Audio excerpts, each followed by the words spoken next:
Do you want to awaken your deep core, strengthen your back, and fix your posture at home in 10 minutes using nothing but your body weight? Then you're gonna love this workout. Today, we're gonna move through a series of intentional movements designed to get you stronger, more mobile, and teach you better alignment. Whether or not you wanna move better, feel stronger, or just sculpt that six pack, this one's for you. Let's go. On our stomach and we're gonna get into a Superman position. All right, so our hips are in a straight line, our shoulders are drawn down our back and together, and we're gonna lift up like we're Superman flying through the sky trying to save the world, and we'll come back down. We're gonna keep those hips in a straight line, shoulders down our back. Press, engage that core as you lift up, and hold. If doing your upper body and lower body is too much for you, try lifting just your arms or just your legs. You're still gonna get your back and the core a good workout. Now, when you're going through some of these motions, I would recommend trying to hold for at least 5 seconds and then coming down. Holding for all 45 would be a lot, but you don't want to be swinging and jerking to get the benefit of that time under tension, even when it's just your body. All right, up next, we're gonna stay lying on that mat and we're gonna do a reverse snow angel. So we're gonna get on that stomach. We're gonna get our arms out in that Superman position and we're going to swim them all the way down and back towards our butt, and then back up to that Superman position and back down.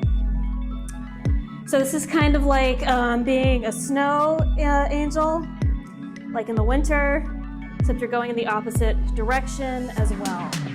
So while we're doing this, just like the Superman, we want to keep those shoulders pinned down our back and together. We want to make sure both our arms are at the same height, and we're doing the same thing on both sides. So if one side can move through a different range of motion than the other, we want to limit the smaller range of motion so we're not perpetuating any imbalances we have. All right, up next we're going to do a back bow. So again, we're going to be lying on our stomach. We're gonna be lying on our stomach, we're gonna have our hands above our head, and we're just going to lift up and come back down. Lift up and down. This is a great move to help engage those rhomboid muscles behind your shoulder blades as well as that back and core. Come up and then down. Again, shoulders down our back, hips in a straight line. I'm sure you're sick of me saying this at this point in the workout, but it is just as important for you to keep working. We only have 10 seconds left. We have time for 1 or 2 more reps. 2, 1. All right, next we're gonna do a prone T with little pulses. So just like it sounds, we're gonna be lying on our stomach, and we're gonna get those arms out into a T position and we're gonna pulse for all 45. All right, my arms are out in a T, my arms are at the same height, and we're gonna do the same thing on both sides. So we're gonna pulse out to the side, tiny range of motion. We're gonna draw those shoulder blades down our back and together. Imagine there is a pencil between your shoulder blades and you're not gonna let it go up, and you're not gonna let your shoulder blades come apart enough for it to come down either. Pulsing, pulsing, pulsing. We have less than 15 seconds left. So if you've ever done a reverse fly strength training, this motion is really similar. We're just doing it with body weight and we're attacking it from a slightly different angle on our stomach than standing up. All right, up next we're going to do prone W. So just like it sounds, we're gonna get our arms into a W shape where they're bent ever so slightly, and we're gonna draw those shoulder blades down our back and together and lift our upper body off the mat. All right, arms are in a W. I'm still imagining I'm squeezing a pencil between those shoulder blades, rotating my shoulders down my back and together. I'm gonna hold for about 5 seconds and come down.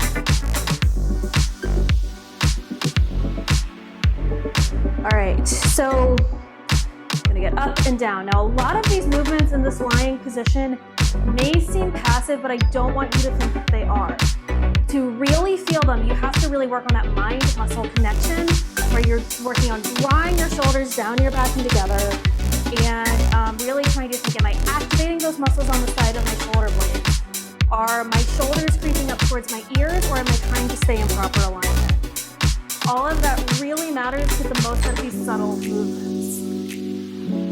All right, up next we're going to do a Cobra. So, lying on our belly, we're going to push. We're going to stick our palms underneath our shoulder blades. We're going to puff our chest out. We're going to keep our, we're going to make sure our elbows don't flare. They stay right by our sides and come back down.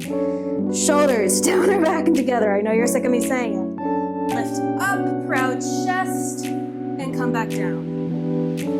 Now in the Cobra, some people may feel like their abs are stretching a little bit more than they feel it in their shoulders. That's okay, because when you're coming up like this, you will feel a little bit of stretch in your abdomen, but your shoulders are working hard to get you off the ground and back on. We've got 5 more seconds left. All right, next we're gonna switch it up a little bit. We're gonna do a plank to dolphin. So we're gonna start in a plank position on our forearms, and then we're going to imagine somebody's pulling us up by our tailbone to a dolphin pose and then back down into a plank. So I'm in a plank position, like so. I'm gonna imagine somebody's has a string attached to my tailbone and they're getting me up into a dolphin position, which is like a downward dog for my forearms. And again, moving back down to a plank. So somebody's pulling me up by my tailbone to dolphin pose and then back into plank. Now while I'm lowering, I'm also imagining that I'm doing the same motion as I'm coming up and down. While my upper body is changing position a little bit, what is actually moving here and changing the position of my upper body is my hips, not my shoulders. That is where that ab work comes from. All right, next we are going to do a bear crawl to a plank. So we're gonna start off in a bear crawl position, and then we're gonna walk our feet out into a plank. So bear crawl, all fours, wrists and shoulders in a straight line. My legs are at 90 degrees. I'm gonna press up. I'm gonna walk one leg out, walk the other leg out into a plank, and come back into my bear crawl position. All right, we're gonna do that again. Walk one leg out, walk the next leg out into a plank. We're gonna hold, and then we're gonna come back into a bear crawl.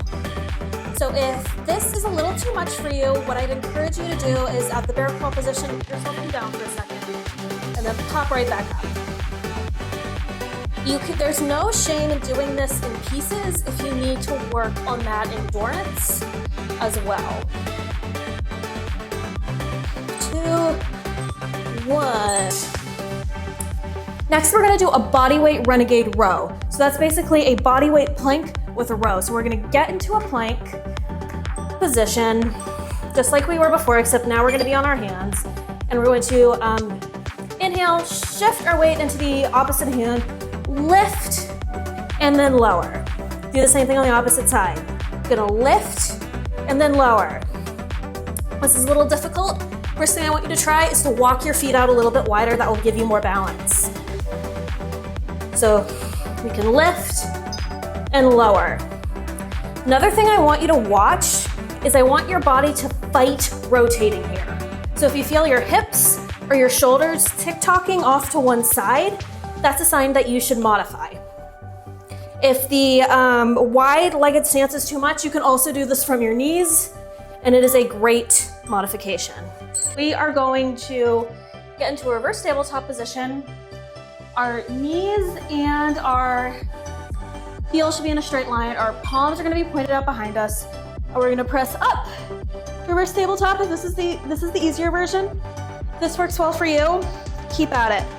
Now, like the dolphin to plank, you want to imagine again that somebody again has a thread or a string around your hips and it's pulling you up and down.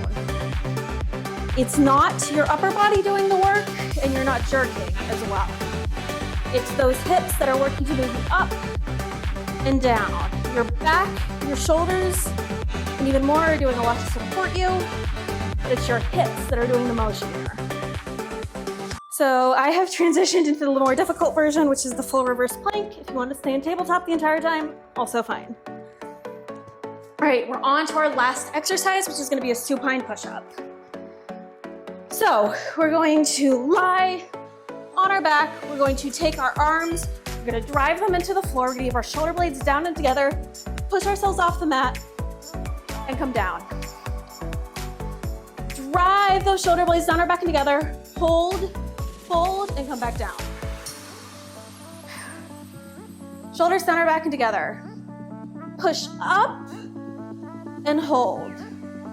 Feel those muscles between your shoulders working. You should feel your core working, and you should feel your back engage as well.